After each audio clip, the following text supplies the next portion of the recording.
What is this supposed to be?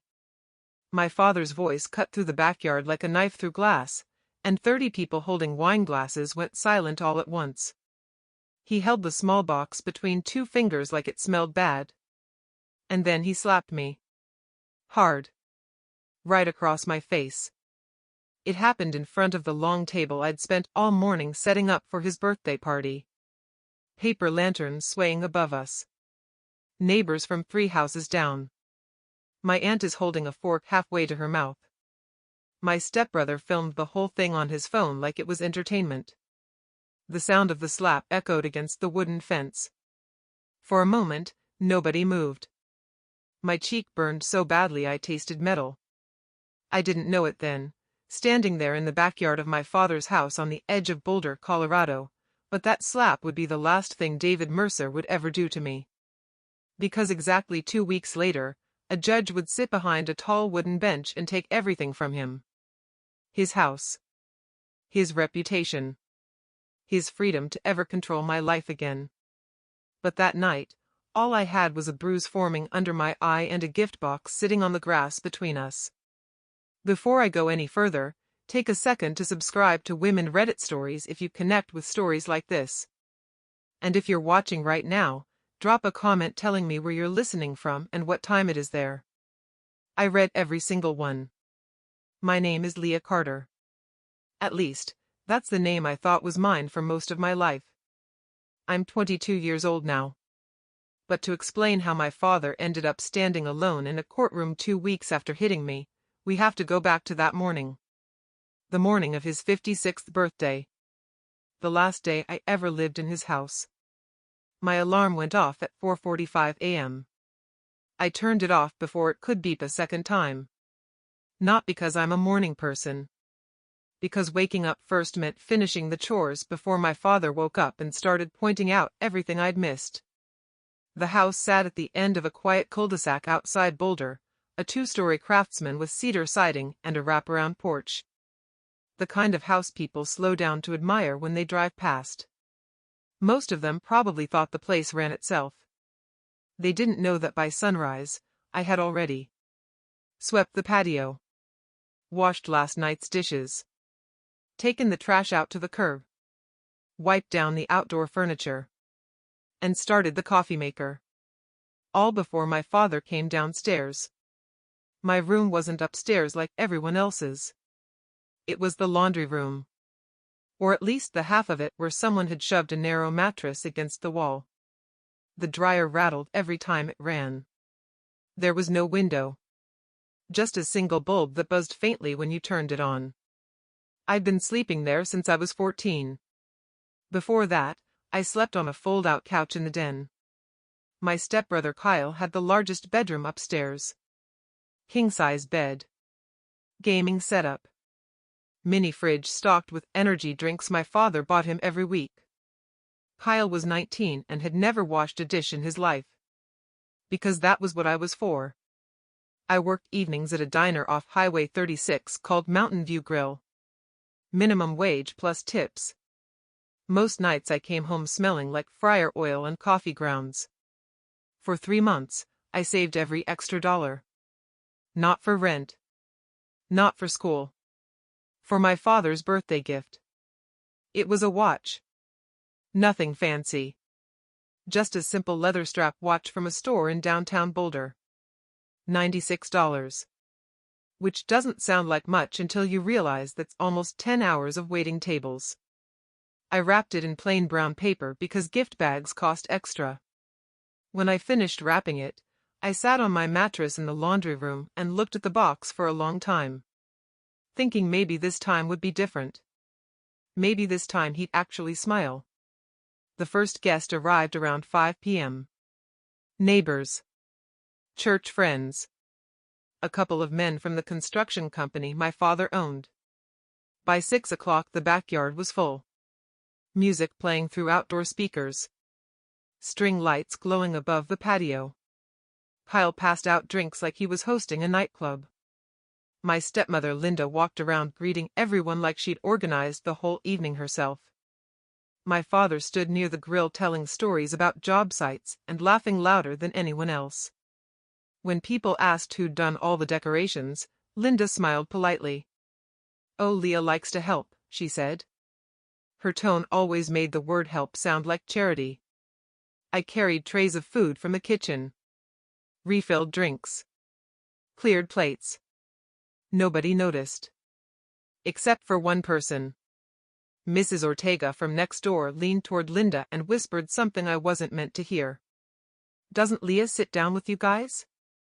Linda laughed softly. "Oh no," she said. "She prefers staying busy." The gift opening started after dinner. My father sat in a patio chair like a king receiving tribute. Kyle handed him a brand new drone camera. $400. My father grinned and clapped him on the shoulder. "That's my boy." Then someone pushed my small box into my hands. "Your turn." I walked forward. 30 faces watching. I held out the gift. "Happy birthday." My father opened it slowly. Pulled out the watch. Turned it over once. Twice. Then he looked at me. And said 5 words that would follow me for the rest of my life. "What cheap garbage is this?" A few people laughed nervously. I felt heat rise in my face. "I saved up for it," I said quietly. 3 months. He stood up. The chair scraped against the patio. "You think this embarrasses me in front of everyone?" And then his hand came out of nowhere. The slap was so fast I didn't even see it coming. Just the sound. And the sudden silence afterward. The watch fell into the grass. Nobody moved. Not Kyle. Not Linda. Not the neighbors. Only Mrs. Ortega stood halfway out of her chair. "David," she said softly. "That was unnecessary." My father didn't even look at her. "Mind your own business." I stood there with my cheek burning and realized something strange. For the first time in my life, I wasn't scared. Because something inside me had already decided. I wasn't staying. Not another night. Not another hour. I turned around. Walked through the house. And went straight to the laundry room to pack. What I didn't know yet was that before midnight, I'd be sitting in the back of a black SUV across from a stranger who would say 5 words that would unravel everything my father had built. 5 words that would change my name. And start the chain of events that would destroy him. The laundry room still smells like detergent and warm fabric when I closed the door behind me. For a moment, I just stood there. The dryer hummed softly beside the wall, turning a load of Kyle's clothes that he'd tossed in earlier that afternoon and never bothered to switch over. My cheek throbbed. I pressed my fingers against it and felt the heat under the skin already swelling. There was a mirror above the sink. When I looked up, a red handprint stared back at me. I didn't cry. Not because I was strong. Because crying in that house had never changed anything. I grabbed the backpack hanging on the nail beside the light switch. Faded black canvas. The same one I'd used all through high school. The zipper stuck halfway unless you pulled it just right. I packed quickly. 2 shirts. 1 pair of jeans that didn't have grease stains from the diner. A toothbrush. My phone charger. Then I reached under the mattress. There was a small envelope taped to the wooden frame. Inside it was every dollar I'd managed to hide from my father for the last 8 months. Mostly 1s and 5s from tips. $312. I counted it twice. Because when you grow up with nothing, you learn to count things carefully. I slipped the envelope into my bag. Then I paused. There was one more thing. A folded document buried in the bottom of my backpack. I'd found it 6 months earlier in the garage. My father had been cleaning out old boxes. Most of it was junk, receipts, old mail, broken tools. But one envelope had fallen open. Inside was a government form with my name printed across the top. Leah Carter. Underneath that were words I didn't understand. Adoption Assistance Payment Summary. There was a column of numbers running down the page. $790. $790. $790. Month after month. Year after year. I didn't know exactly what it meant. But I knew one thing. My father had never told me about it. So I folded it and kept it. Something about it had felt important. Like a puzzle piece I didn't know where to put yet. Now I slid the paper into my backpack. Just in case. When I walked back through the house, the party was still going. Music. Laughter. The smell of grilled steak drifting through the hallway. My father stood by the kitchen island pouring whiskey for 2 men from his company. He didn't even glance in my direction. Kyle was showing someone the drone camera. Linda stood by the sliding door chatting with neighbors. For a moment, our eyes met. She saw the backpack. The red mark on my face. And she looked away. Like it was easier not to see. Nobody stopped me. Nobody asked where I was going. I opened the front door. Stepped outside. And closed it behind me. Just like that. 18 years in that house. Over. The air outside was cold. Colorado nights drop fast once the sun goes down. Streetlights lit the cul-de-sac in soft yellow circles. Somewhere behind me, music from the party floated through the walls. Laughter followed. Like nothing had happened. I walked down the driveway. Past the mailbox. Past the row of trimmed hedges my father paid a landscaper to maintain. Neighbors always told him how lucky he was to have such a hard-working daughter keeping everything spotless. He never corrected them. I reached the sidewalk. And kept walking. No destination. Just away. By the time I reached the main road, the music from the house had faded into silence. Cars rushed past occasionally. Headlights sweeping over the pavement. My phone buzzed once. A text from Kyle. Dad says if you're leaving, don't bother coming back. I stared at the screen for a second. Then turned it face down and kept walking. I'd gone maybe 2 miles when headlights slowed behind me. A black SUV rolled up beside the curb.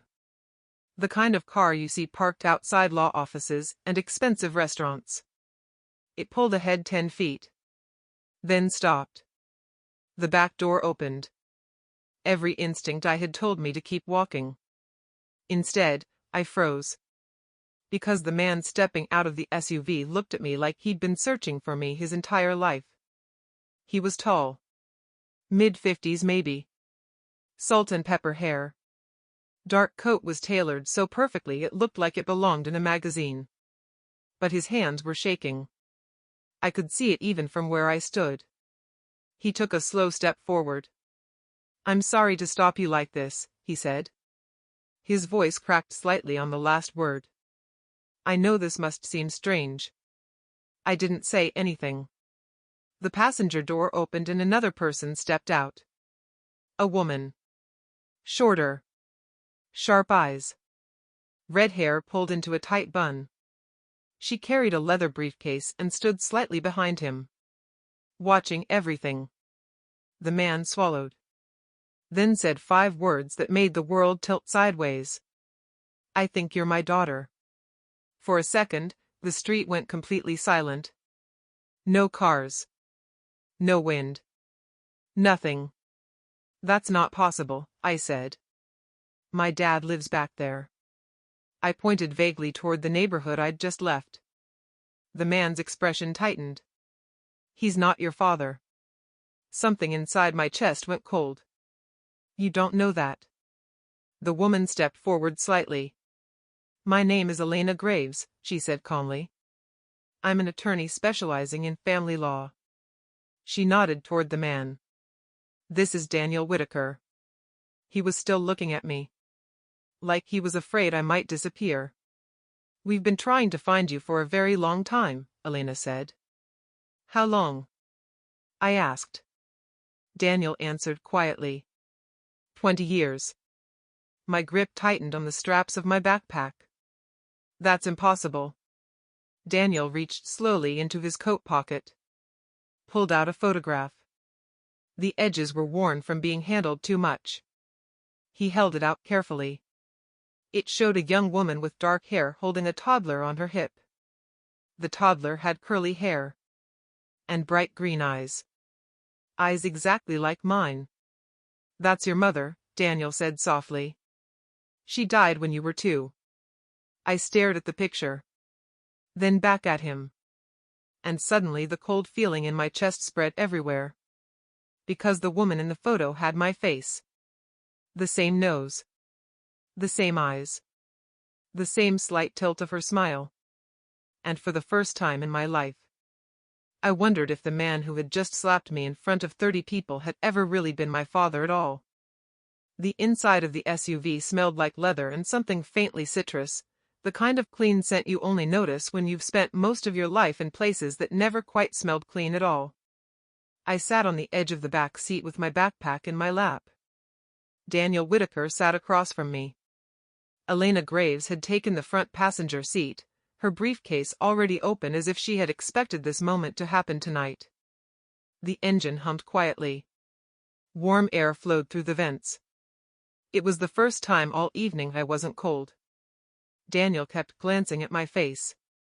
At the bruise forming on my cheek. Every time he noticed it, something in his expression tightened like a thread pulling too hard. I'm sorry, he said again. I know this is a lot. That's one way to describe it, I said. My voice sounded steadier than I felt. Elena turned slightly in her seat. We didn't plan to approach you tonight, she said.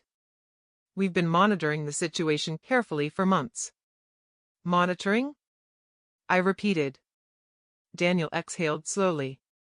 I hired investigators years ago, he said.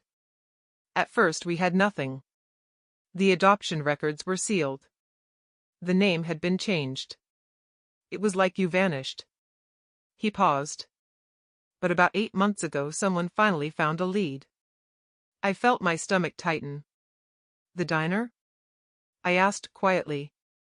Daniel nodded. You work evenings at Mountain View Grill. That wasn't a question. I stared out the window at the dark road. You've been watching me? Elena answered calmly. We've been confirming your identity. She reached into her briefcase and removed a thin folder. We couldn't approach you until we were absolutely certain. I felt suddenly aware of everything. The bruise on my cheek. The backpack. The envelope of cash inside it. The folded government document is still tucked in the front pocket. This is insane, I said. My father lives 5 minutes away. Daniel's jaw tightened. That man is not your father. You keep saying that. Because it's true. He reached into the folder Elena handed him. Pulled out another photograph. This one was older. A hospital room. A young man sitting beside a hospital bed. The same man sitting across from me now. Only younger. Holding a newborn baby wrapped in a blanket.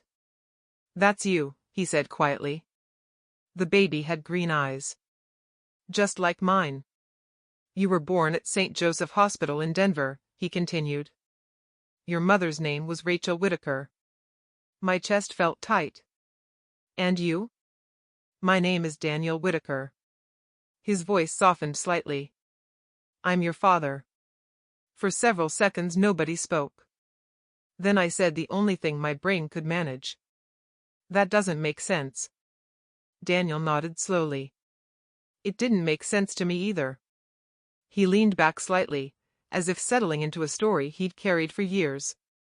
Your mother died in a car accident when you were 2 years old, he said. Interstate 70. A truck crossed the median during a snowstorm. His eyes drifted to the dashboard for a moment. I survived. Elena continued the explanation like she had practiced it many times. Mr. Whitaker was hospitalized for 4 months, she said. Multiple surgeries. A collapsed lung. When he recovered, Daniel said quietly, I went to bring you home. And? Elena's voice stayed level. The state told him he couldn't. My heartbeat picked up. Why? Daniel looked down at his hands. Because according to the paperwork. His voice faltered slightly. I had signed a document surrendering my parental rights. The words hung in the air. That's ridiculous, I said. I never signed anything, Daniel replied. I was on a ventilator when that document was supposedly signed. Elena flipped open the folder again. There was a social worker assigned to the case, she said.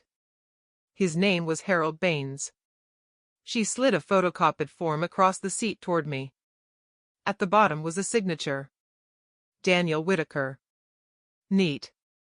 Careful. Fake. We hired a forensic document examiner last year, Elena said. She compared that signature to dozens of verified samples of Daniel's handwriting. And? I asked. The conclusion was very clear. She closed the folder. It's a forgery. The word echoed in my head. Forgery. I stared at the document. Even if that's true, I said slowly, how did I end up with my dad? Daniel's eyes darkened. Your adoptive father. He emphasized the word adoptive. David Mercer. My stomach dropped. You know his name. I know a lot about him. Daniel leaned forward slightly. The adoption was finalized less than 3 months after my accident. That's fast, I said. Very fast, Elena agreed. And there's something else. She reached into the folder again. This time she pulled out a bank statement. There was a deposit made into Harold Baines's personal account. The paper rustled softly in her hands. $5,000. My brain immediately did the math. That's before the adoption. 6 days before, Elena said. Where did the money come from? I asked. Daniel looked straight at me. Your adoptive father. The words landed like stones. For a moment I couldn't breathe. You're saying. My voice came out barely above a whisper. You're saying my dad bought me? Elena didn't soften the answer. Yes. Silence filled the car. Outside, another vehicle passed on the road. Headlights swept across the windshield. Then darkness again. Daniel spoke carefully. I've spent 20 years trying to find you.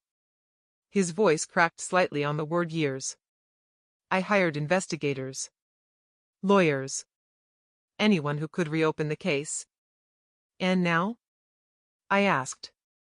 Elena closed the folder. Now we have enough evidence to challenge the adoption. My heart thudded in my chest. What does that mean? It means we can take this to court. And do what? Daniel answered quietly. Expose what happened. My fingers tightened around my backpack straps. Suddenly something clicked in my head. The envelope. I reached into the front pocket and pulled out the folded government document. I found this 6 months ago, I said. I didn't understand it. Elena took it carefully and unfolded it under the overhead light. Her eyes scanned the page. Then widened slightly. This, she said slowly, is important. Daniel leaned closer. What is it? Elena tapped the column of numbers. Adoption assistance payments. How much? Daniel asked. She did the math quickly in her head. $790 a month. For how long? I asked.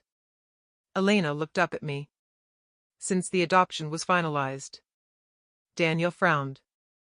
That's 20 years. Elena nodded. Which means your adoptive parents have received roughly. She paused. About $190,000 from the state for raising you. I felt something inside my chest collapse. All those nights being told I was a burden. All those times my father complained about the cost of feeding me. All those years sleeping in a laundry room. And the whole time, I had been a paycheck. I leaned back against the seat. The leather felt cold through my jacket. Can I ask you something? I said quietly. Daniel nodded. Why now? He held my gaze. Because tonight, he said softly, our investigator called. He said you ran out of that house with a backpack and a bruise on your face. Daniel's voice broke. And I decided I wasn't waiting another day. Elena drove us to a hotel near downtown Boulder. Not a shelter. Not Daniel's house. Just a quiet place with soft lighting in the lobby and carpet that swallowed the sound of footsteps. A Hilton Garden Inn. I remember the automatic doors sliding open and warm air hitting my face. It felt strange walking inside somewhere that clean while my entire life had just cracked open in the back seat of an SUV.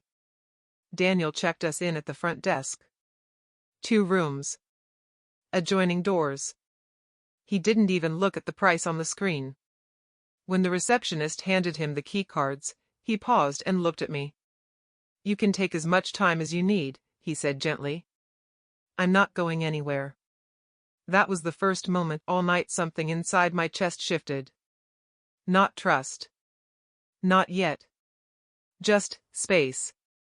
The kind of space I'd never had before. My room was on the 4th floor. When I stepped inside, the first thing I noticed was the window. A big one. Floor to ceiling. Looking out over the parking lot lights and the dark outline of the mountains beyond the city. I walked over and pulled the curtains open. For a long time I just stood there. Because the laundry room where I'd slept for years didn't have a window at all. You don't realize how much a window matters until you live without one. Behind me, the bed was neatly made with white sheets that smelled like detergent instead of mildew. There was a desk. A chair. A small coffee machine. Normal things. But to me they felt almost unreal. I sat down on the edge of the bed. The mattress dipped slightly under my weight. For the first time that day, I let myself breathe. Then the memories started coming back. Not the slap. That part was still too fresh. Older memories. The ones that suddenly looked different now that I knew the truth. I started doing the house chores when I was 9.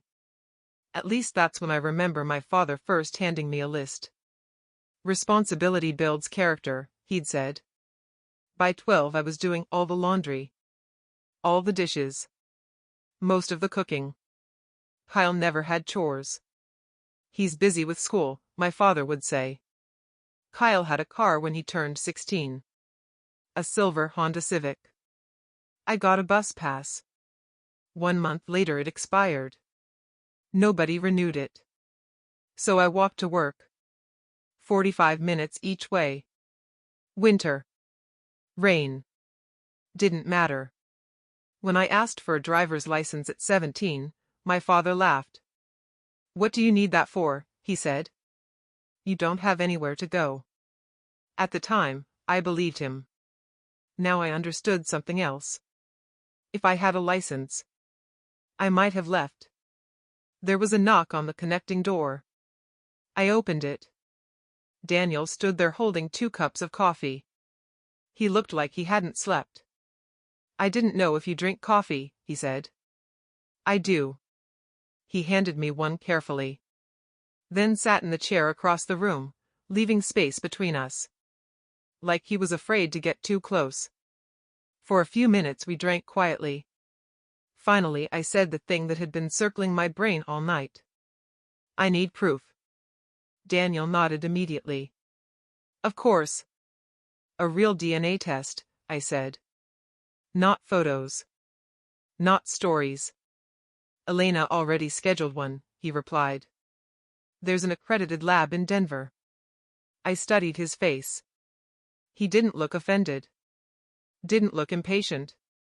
Just relieved. I've waited 20 years, he said softly. I can wait a few more days. The lab was in a small medical building off Colfax Avenue. White walls. Fluorescent lights. The kind of place that smells like antiseptic and printer toner. A technician in blue scrubs took 2 swabs. One from me. One from Daniel. She sealed them in labeled containers. Results usually take 3 to 5 business days, she said. 5 days. I had spent 22 years believing one version of my life. Now the truth was sitting somewhere inside a plastic vial. The waiting was strange. Daniel didn't overwhelm me with attention. He didn't try to buy my trust. Instead, he brought pieces of the past. Photographs. An album. A box of old birthday cards.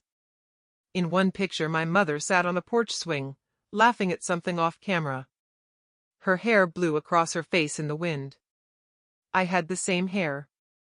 In another photo, Daniel held a baby wrapped in a yellow blanket. Me. I studied every detail. The curve of my mother's smile. The shape of her eyes. Looking at those photos felt like finding a mirror I didn't know existed. She was incredible, Daniel said quietly. Your mother. What happened to the house? I asked one night. The one in the pictures. He hesitated. I still own it. You never sold it? Daniel shook his head. I couldn't. On the 5th day, Elena called. I was sitting on the hotel bed flipping through the photo album when my phone rang. Her voice was calm as always. The results are back. I held my breath. 99.997% probability of paternity. For a moment I couldn't speak. Because numbers can do strange things. A number like that can rewrite your entire life in a single sentence. Daniel Whitaker was my father. Which meant the man who slapped me in his backyard 5 nights earlier wasn't. That evening Elena spread documents across the hotel desk. Legal forms. Reports. Bank records. She organized them into neat stacks. This is what happens next, she said. Daniel sat quietly in the corner chair while she explained. The adoption can be challenged in court, Elena said. Especially if it was obtained through fraud. What kind of fraud? I asked. She slid a document toward me. The forged signature form. The kind where someone signs away a child they never agreed to give up. I looked at the paper again. Do you think my father knew? Daniel answered before Elena could. Yes. His voice was flat. How? Elena flipped open another document. A bank statement. $5,000 transferred to the social worker handling the case. She tapped the name printed beside the transaction. David Mercer. My adoptive father. The room went very quiet.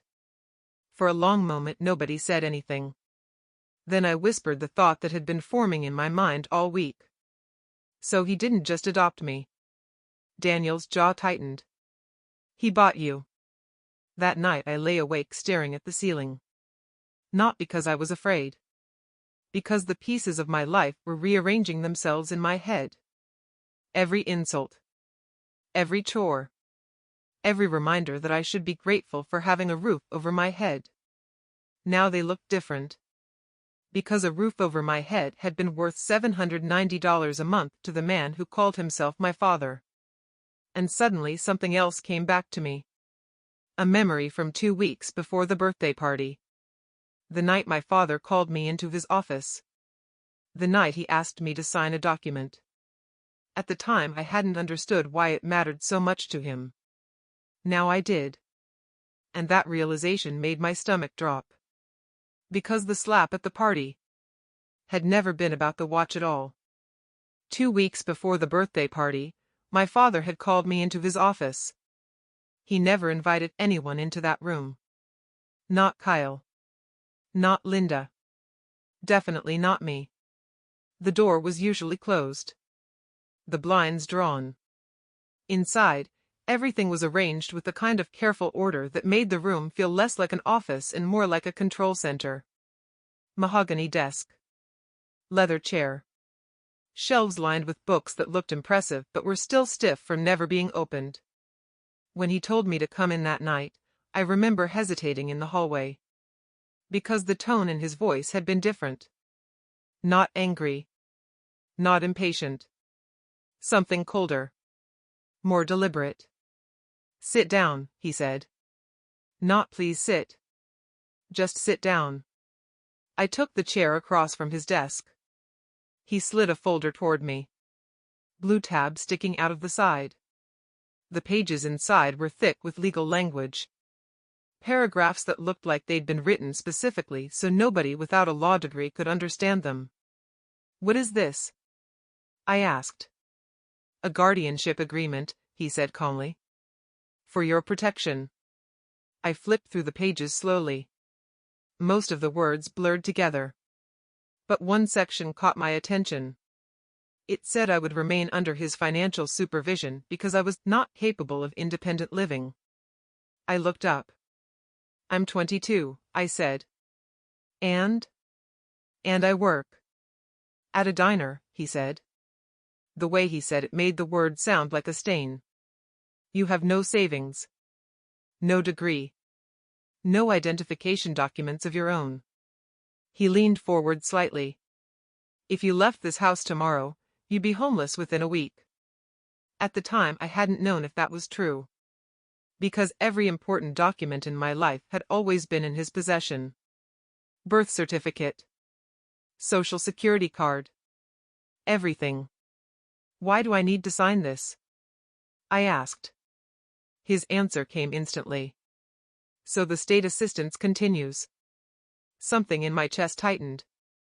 What assistance? He tapped the paper. The adoption subsidy. That was the first time I'd ever heard those words. You mean the money you get for adopting me? His eyes flickered for half a second. Yes. How much? That isn't relevant. But now I knew. $790 a month. 20 years. Almost $200,000. You want me to sign something so you can keep collecting it? I asked slowly. My father's expression hardened.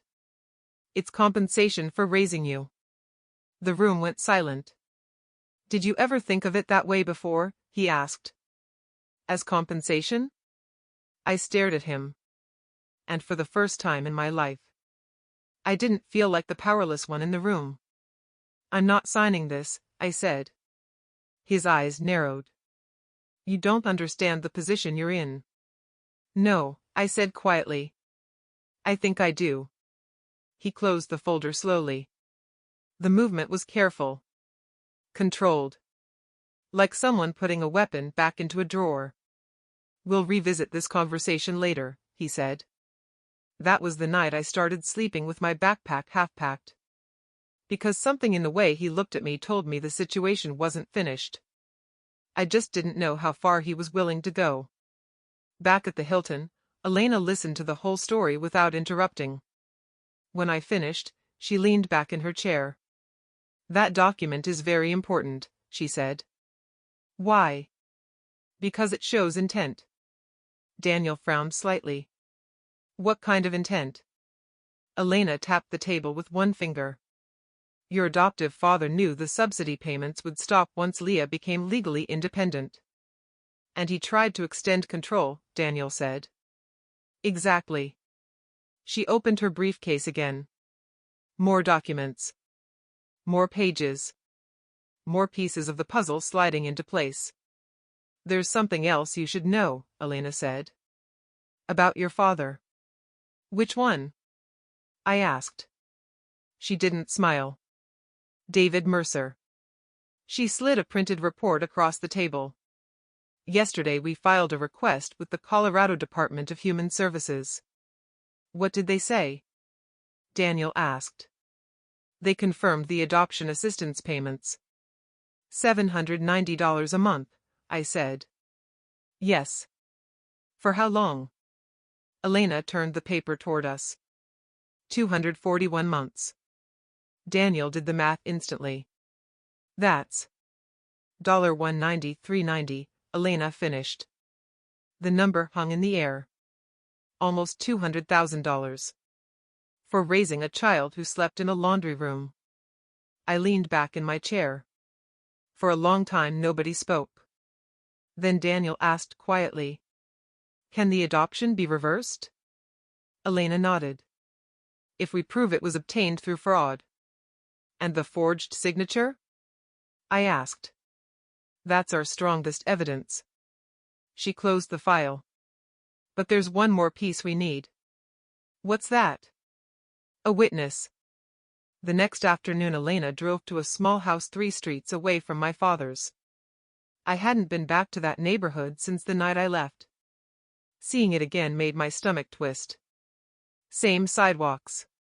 Same trimmed lawns. Same houses pretending everything inside them was perfect. We stopped in front of a pale blue bungalow. Elena turned off the engine. "This is Mrs. Ortega's house," she said. The same woman who had stood up when my father slapped me. I stared at the front door. What if she doesn't want to get involved? Elena opened her door. "Let's find out." Mrs. Ortega answered after the second knock. She looked surprised to see me. Then her eyes moved to the faint bruise still fading along my cheek. Her expression hardened. "I was wondering when someone would come talk to me," she said. An hour later we walked back to the car with a signed statement. Mrs. Ortega had witnessed everything. Not just the slap. The chores. The way my father treated me differently from Kyle. The way I was never allowed to sit at the table when guests were over. She had seen it all. And she was ready to say it in court. As Elena started the engine, Daniel looked at the signed document in his hands. "For 20 years, he said quietly, I thought I had lost my daughter." He looked at me. "But it turns out." His voice tightened. "Someone stole her." That night, back at the hotel, Elena finished organizing the case. 5 folders. 5 pieces of evidence. DNA results. Forensic handwriting analysis. Financial records. Social services report. And now, a witness.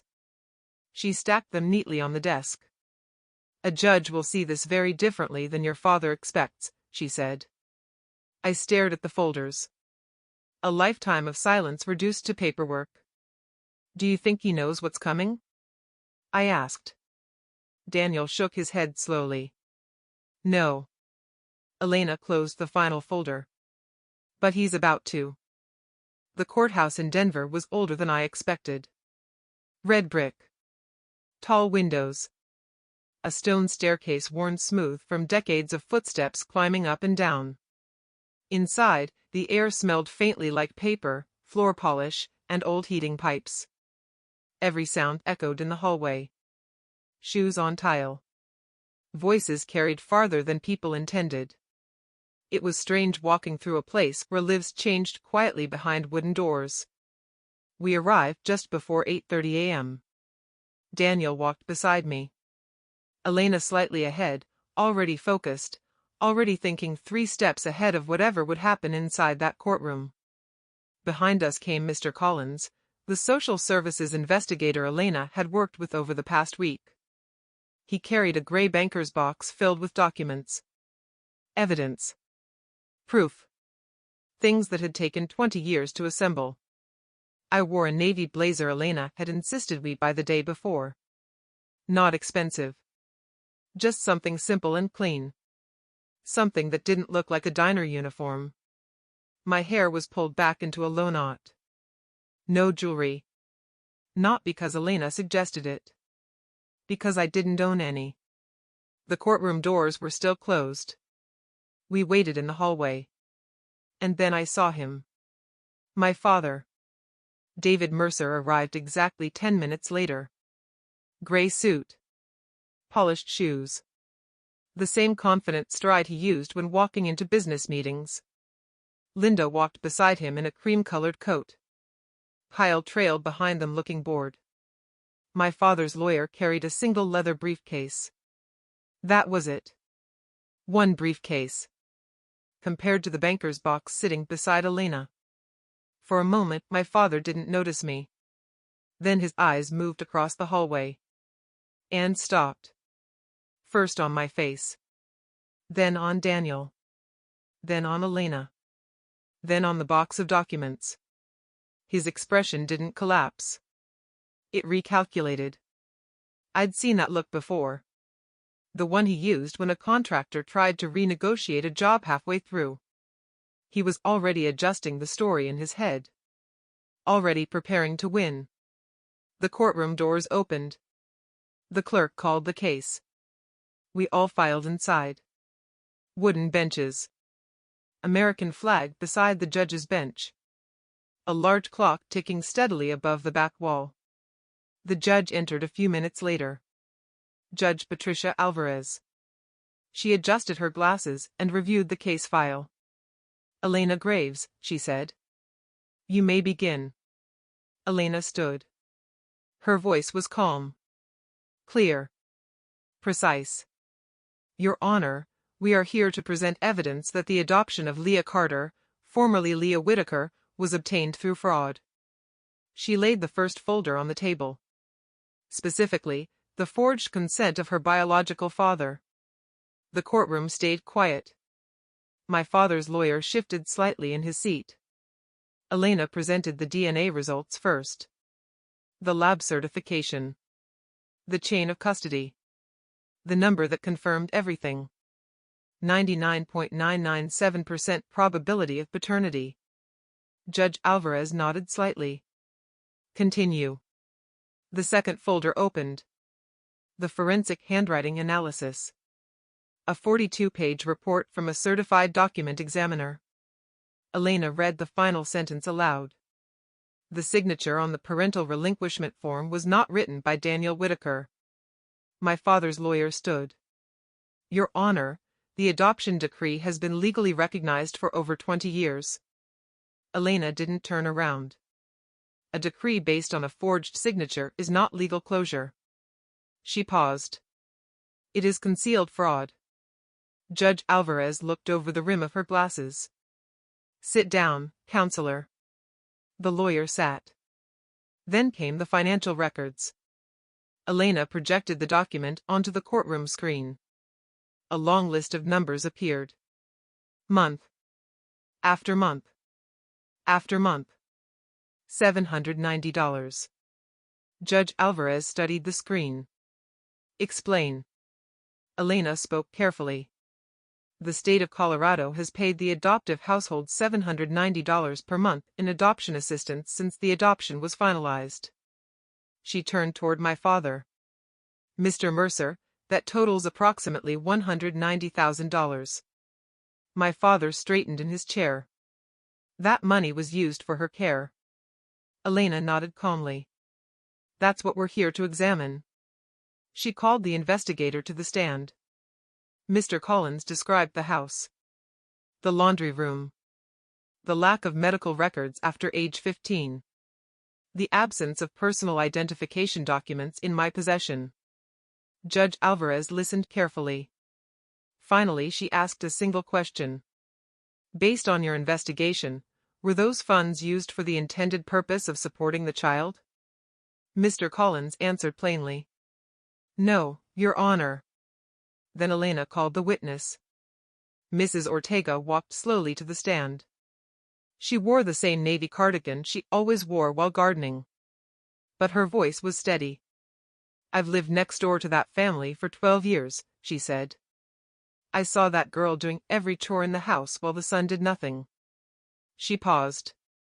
And on the night of Mr. Mercer's birthday party, I saw him slap her across the face in front of 30 people. The room went silent. My father shifted in his chair. His lawyer scribbled something on a notepad but didn't stand. Because there was nothing to object to. The truth doesn't give you many places to hide. Then Elena presented the final piece of evidence. The bank statement. Projected on the courtroom screen. October 12th. Wire transfer. $5,000. Recipient, Harold Baines. The social worker assigned to my adoption case. Elena turned to my father. Do you know this man? My father didn't hesitate. No. Elena pressed a button. A photograph appeared on the screen. 2 men standing at a church barbecue 20 years earlier. One was my father. The other wore a state social services badge. Harold Baines. The courtroom grew quieter. Do you still maintain you've never met him? Elena asked. My father's jaw tightened. I may have seen him at church events. Elena nodded. Did you also see him when you wired him $5,000 6 days before the adoption was finalized? My father stood abruptly. That was a donation. To his personal bank account? Silence. His lawyer stared down at the table. Because there was no answer that made the transaction look innocent. Then my father said something that changed the entire room. I gave that girl everything. His voice cracked with anger. A house. Food. Clothes. 18 years of my life. Judge Alvarez raised a hand. Sit down. But the damage had already been done. Because the moment he said that, every person in the courtroom understood exactly how he saw me. Not as a daughter. As an investment. Elena spoke quietly. Your Honor, the respondent has just described parenting as a financial transaction. She paused. That is precisely what this case is about. Then Elena turned toward me. Your Honor, Leah would like to speak. Judge Alvarez nodded. You may. I stood slowly. My hands were steady. Not because I wasn't nervous, but because I had spent 22 years waiting for someone to listen. And now, someone finally was. When I stood up in that courtroom, the entire room seemed to shrink. Not physically. Just in the way silence can make every breath feel louder than it should. I didn't look at my father. I looked at the judge. Because this wasn't for him. It was for the truth. Your Honor, I said. My name is Leah Whitaker. The name felt strange in my mouth. Not wrong. Just unfamiliar. Like a word I'd known once and forgotten. For most of my life, I continued, I believed I was Leah Carter. I paused. Because that's what I was told. The courtroom stayed quiet. No one interrupted. For 22 years I thought my father didn't really like me, I said. I thought maybe I was just a difficult kid. I let out a small breath. Because when you grow up being told you're a burden, eventually you start to believe it.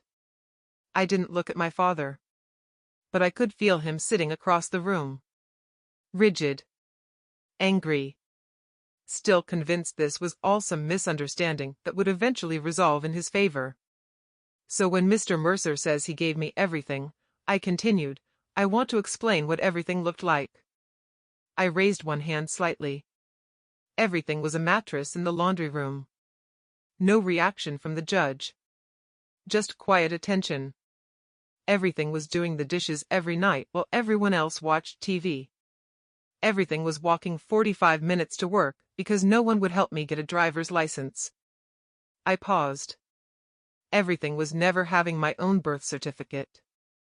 Or knowing my social security number. Or having any identification that proved who I was. A few people in the gallery shifted slightly. But the judge kept her eyes on me. 2 weeks ago, I said, my father asked me to sign a document extending his control over my life. My voice stayed calm. He said it was for my protection. But the document allowed him to continue collecting adoption assistance payments from the state. I took a breath. When I refused to sign it, he slapped me in front of 30 people at his birthday party. Silence spread across the courtroom. Even the faint hum of the overhead lights seemed louder now. I'm not here for revenge, I said. I'm here because the truth matters. I looked directly at the judge. For 22 years I didn't know my real name. I didn't know who my mother was. I didn't know that my father had spent 2 decades trying to find me. My voice didn't break. Because the story wasn't about pain anymore. It was about clarity. And the reason I didn't know those things, I said quietly, is because someone forged a signature and sold a child. I sat down. The room stayed silent. For several seconds nobody spoke. Then the judge folded her hands together on the bench. Judge Alvarez reviewed the documents again. DNA results. Forensic analysis. Financial records. Witness testimony. The investigator's report. She read carefully. Methodically. The clock on the wall ticked. 1 second. 2 seconds. 3.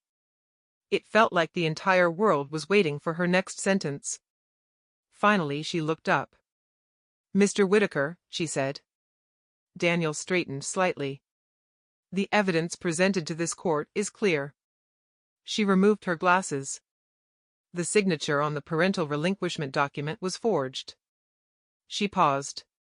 The biological father never consented to the adoption. My father shifted in his seat. His lawyer looked pale. Judge Alvarez continued. "The adoption of Leah Whitaker, legally recorded as Leah Carter, is therefore declared invalid from the beginning." The words landed quietly. But they carried the weight of 22 years. "The court formally restores the petitioner's legal name to Leah Whitaker." My chest tightened. Because hearing your real name after a lifetime of believing something else feels like opening a door you didn't know existed. Judge Alvarez continued. "The court also orders restitution of all adoption assistance funds received." She looked down at the financial records, totaling approximately $190,000. My father's lawyer closed his eyes briefly. "Furthermore," the judge said calmly, "this case will be referred to the district attorney's office for investigation of possible criminal charges, including forgery, fraud, and child neglect." The gavel struck the desk once. "Court is adjourned." The sound echoed through the room. For a moment nobody moved. Then the quiet murmurs started. People shifting in their seats. Whispers spreading across the gallery. The courthouse reporter closed his notebook. Mrs. Ortega wiped her eyes. Daniel sat very still beside me, his hands folded tightly together. Outside the courtroom the hallway buzzed with voices. People moving in every direction. Lawyers discussing other cases. Families waiting for hearings. But for me everything felt strangely calm. Like the storm had already passed. Daniel walked beside me. Elena slightly ahead. We were almost at the courthouse exit when I heard someone running behind us. "Leah." I turned. Kyle stood halfway down the hallway. His hair messy. His expression confused. "I didn't know," he said quickly. "About the money." He looked at the floor. "I thought Dad was paying for everything." I studied him for a moment. The brother who had always gotten the bigger room. The car. The easier life. And for the first time, I didn't feel angry. "I hope you figure out who you are without him," I said. Kyle nodded slowly. Like he understood exactly what that meant. Outside the courthouse steps, my father stood alone. His tie loosened. His jacket unbuttoned. For the first time in my life. He looked smaller. Not physically. Just diminished. As I walked past him he said my old name. Leah Carter. I stopped. Turned slowly. He stared at me like he still expected something. An apology. Gratitude. Something that proved he still had control. "After everything I did for you," he said. The words sounded almost identical to the ones he'd shouted in the courtroom. But now they sounded hollow. Empty. Because everyone knew the truth. I looked at him. And for the first time in my life, I wasn't afraid. "My name is Leah Whitaker," I said. "And you didn't do anything for me." I paused. "You did everything to me." Then I turned and walked down the courthouse steps. Daniel stood beside a black SUV waiting quietly. He opened the door. Not like someone performing a gesture. Like someone who had been waiting 22 years for the chance. I got in. The door closed. And through the tinted glass I watched David Mercer standing alone on the courthouse steps. watching his investment disappear. 6 months later, my life looks very different. I live in a small apartment near Denver's Capitol Hill district. The first thing I looked for when apartment hunting was a window. Actually, 3 windows. Sunlight fills the room every morning. Sometimes I stand there for a minute before starting the day, just looking at the sky. I'm studying for my GED, and I'm enrolled in a culinary program at community college. Cooking used to be something I was forced to do.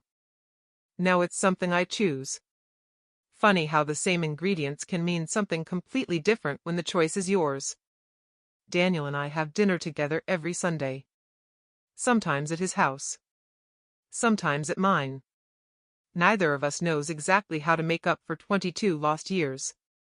But he shows up every week. And that counts for something. As for David Mercer, the criminal investigation is still ongoing. Fraud, forgery, misuse of state funds. Things he never imagined would be attached to his name. But that's not revenge. That's accountability. And those are 2 very different things. If this story made you feel something, anger, recognition, or maybe relief that someone finally spoke up, tell me in the comments. I read every one of them.